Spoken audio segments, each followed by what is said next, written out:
La spiritualité est une zone affûtée de vigilance de l'esprit. Or, nous ne sommes pas vigilants parce que la question spirituelle n'est pas résolue. Parce que figurez-vous, si l'État juif a résisté autant, c'est parce que le judaïsme y a beaucoup contribué. Si le monde asiatique, la Chine, le Japon, etc., ont été propulsés jusqu'à ce qu'on voit aujourd'hui, c'est parce que la question religieuse spirituelle a été résolue.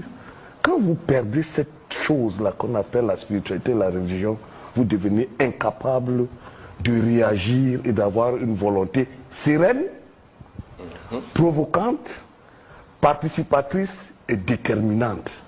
Parce que c'est cela la religion. Qui plus est en Afrique, c'est que c'est dans cette religion cachée que se trouve toute la science. Parce que le modèle africain est ceci que le profane et le sacré sont intégrés dans la science. L'Afrique n'a jamais fait de la science sans y mettre la question religieuse et profane. Donc si vous ne dépouillez pas ce fond religieux, vous ne pouvez pas accéder à la science, ni à la détermination. C'est une condition parfaite en Afrique d'être un savant, tout en transportant avec soi la question initiatique. Pourquoi? Parce que la visée de l'Afrique, c'était une visée d'harmonie de l'univers. Pour harmoniser l'univers, vous devez savoir ce qui est dans le visible et l'invisible, parce que le visible n'est pas seul existant. Aujourd'hui, la physique des particules nous le montre, que ce qu'on croyait être invisible a des totalités en soi, qui sont des totalités existentielles et qui participent de l'ordre physique.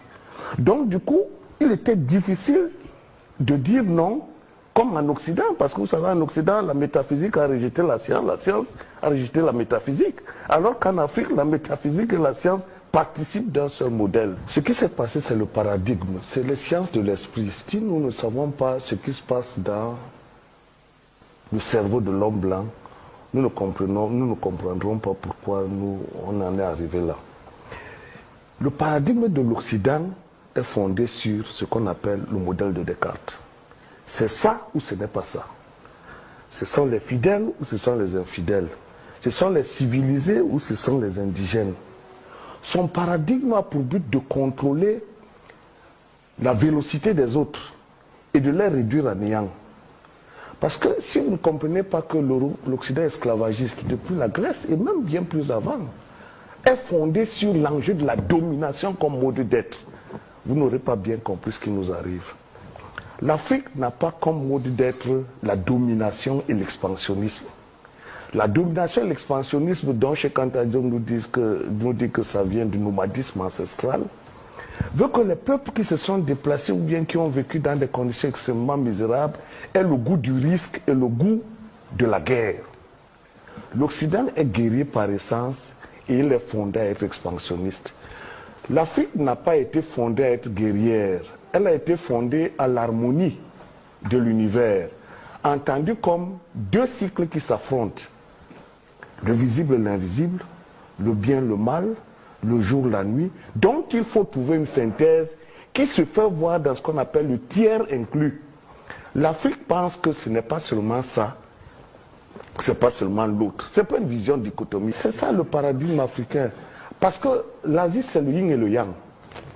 C'est-à-dire c'est une juxtaposition des contraires qui ne brûle pas l'emphase de l'harmonie. C'est-à-dire que le japonais et l'asiatique peuvent faire selon ce qu'ils trouvent. Mais l'Africain, lui, par essence, l'autre, autrui, n'est pas un ennemi. La chose qui vient d'ailleurs est pour lui prenable et acceptable. D'où le fait que notre cerveau est plastique. Le cerveau de l'Occident n'est pas plastique. Si nous voulons donc affronter le développement, nous devons tenir compte de cette rigueur paradigmatique qui veut que l'autre ne sera jamais comme nous et il va toujours nous imposer son universalisme. Du coup, nous devons poser les questions essentielles. Où est-ce qu'on a été battu? Si on ne dit pas où est-ce qu'on a été battu, nous ne rêvons pas de développement. Parce qu'en nous disant où est-ce qu'on a été battu, on attaque les sources de notre défaite. Et deuxièmement, où vont-ils du point de vue de la science? Parce que si nous ne savons pas où l'Occident veut aller, eh bien nous ne pouvons pas raccorder la chose de notre échec et la chose de l'avenir qu'il faut vite rattraper. Parce qu'il s'agit de vite rattraper. Alors, où vont-ils? Aujourd'hui, on appelle ça la science de la complexité. La science de la complexité a pour but de dire que le modèle cartésien qui croyait que les certitudes de l'Occident étaient des logiques fondamentales et fondées en science, sont désormais révolues. Depuis qu'on est entré dans ce qu'on appelle le mouvement du désordre brownien, le chaos, désordre cosmologique, les galaxies sont en expansion. On pensait qu'elles étaient stables, surtout Einstein. Désordre thermodynamique, tout bouge, l'univers est en expansion. Le froid domine dans les planètes qui sont très loin, très éloignées. L'Afrique pourrait même se déplacer vers ces planètes éloignées et non, pas l'Afrique, la Terre. Et du coup, elle-même pourrait complètement disparaître. Parce que l'Afrique a l'avantage de n'être ni trop près du Soleil, ni trop... La planète Terre. La planète Terre, voilà. Donc, nous vivons un moment particulier de l'histoire où le désordre est fonctionnel, y compris dans le comportement humain. Nous sommes régis par deux ordres de valeurs, soit une chose en ordre, soit une chose désordonnée. Et ensuite, après tous ces désordres, vous avez le vrai désordre qui est né dès le début de l'univers. L'univers passe du chaos à la structure. Tout se passe comme si le modèle de l'univers se fait par complexification progressive, d'où l'arrivée de l'homme. Vous voyez donc, l'homme est le dernier maillon dans la chaîne des existences, parce que ce dernier maillon doit lui servir de philosophie pour comprendre où va le monde. Et seule l'Afrique a compris cette philosophie, qui consiste à dire, nous ne sommes pas contre l'harmonie de l'univers, nous devons travailler avec l'univers parce que l'univers est participation et complémentarité. Or, l'Occident nous a amené une donne qui est extrêmement dangereuse. L'homme est maître de l'univers et possesseur des autres choses, Descartes. Si maintenant nous savons que nous sommes les plus avancés, parce que c'est cela qu'il est question, l'Afrique est la plus avancée du moment où la science, la complexité, reconnaît les certitudes que le modèle cartésien a fait naître. Donc du coup nous sommes dans la science, puisque nous sommes le seul modèle où la prise en compte de l'univers comme totalité était une manière d'être et une manière de faire la science. Vous voyez, c'est-à-dire, non seulement c'était cognitif, c'est-à-dire nous sommes nés pour être conformes à l'univers, mais notre science était par essence universelle. Parce qu'il faut mettre à universel le mot univers.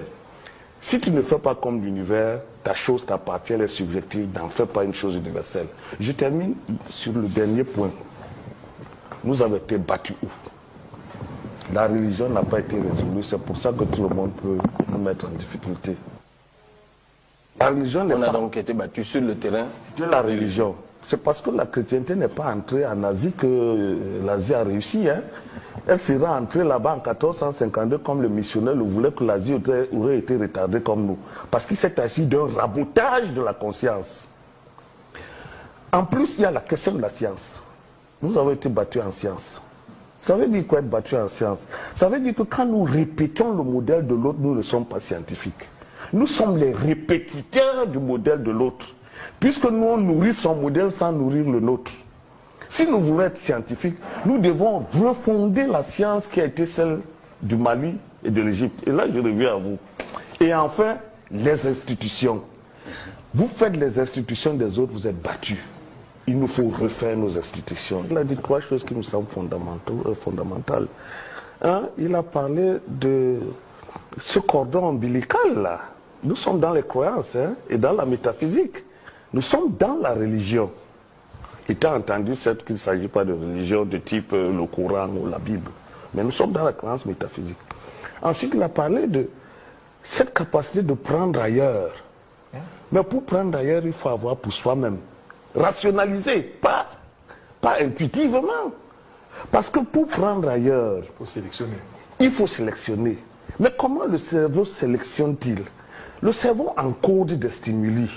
Il sait ce dont vous avez besoin. Mais dès que vous prenez sans que vous sachiez ce dont il a besoin, c'est perdu. Et ensuite, la dernière des choses, dans tous les domaines de savoir, nous devons cartographier les savoirs, leur donner une impulsion, la boîte noire. Voilà la problématique.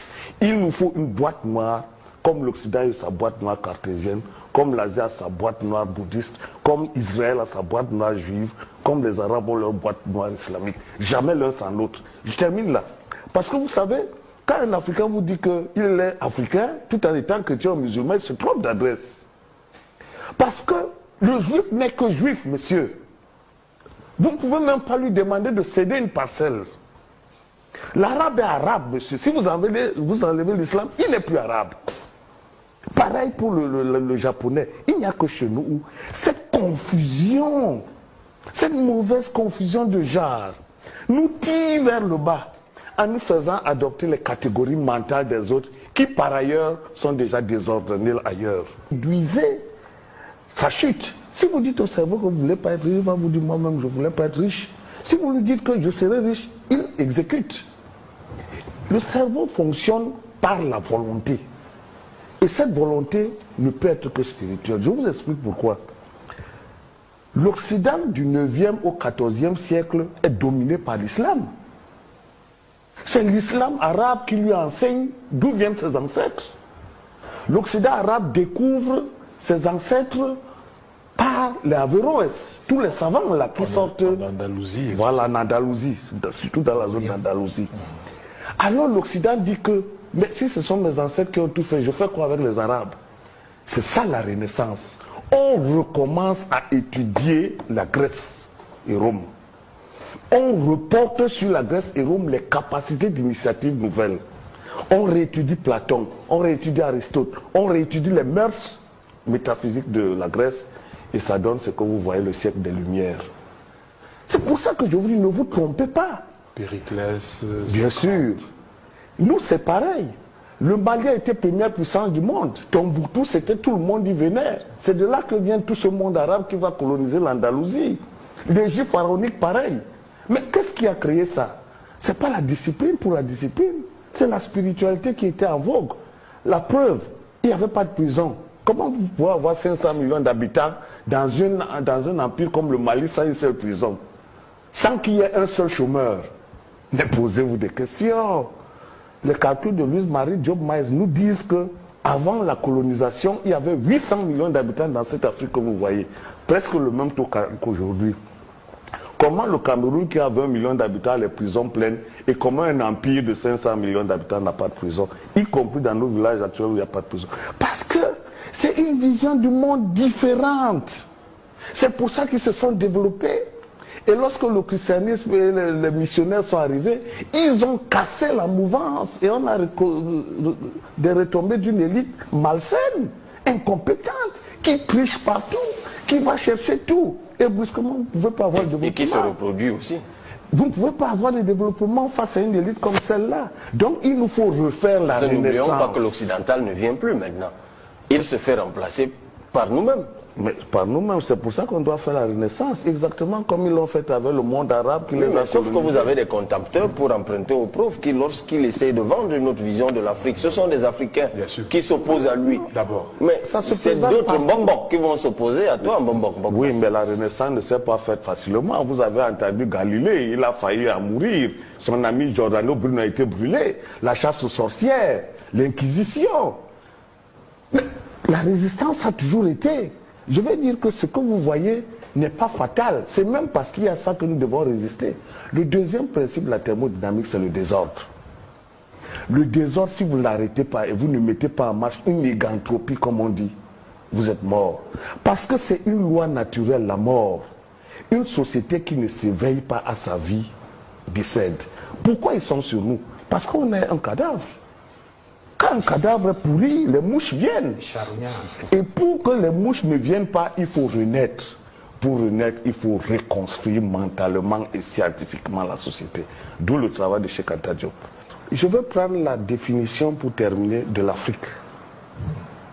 Connaître grand C, au sens où Edgar Morin l'entend, c'est comprendre l'ordre de l'univers et agir en toute connaissance de cause en fonction de cet ordre. Les deux sont importants. L'Occident sait, scientifiquement, il ne connaît pas l'ordre de l'univers et il n'est pas capable d'agir en connaissance de cause.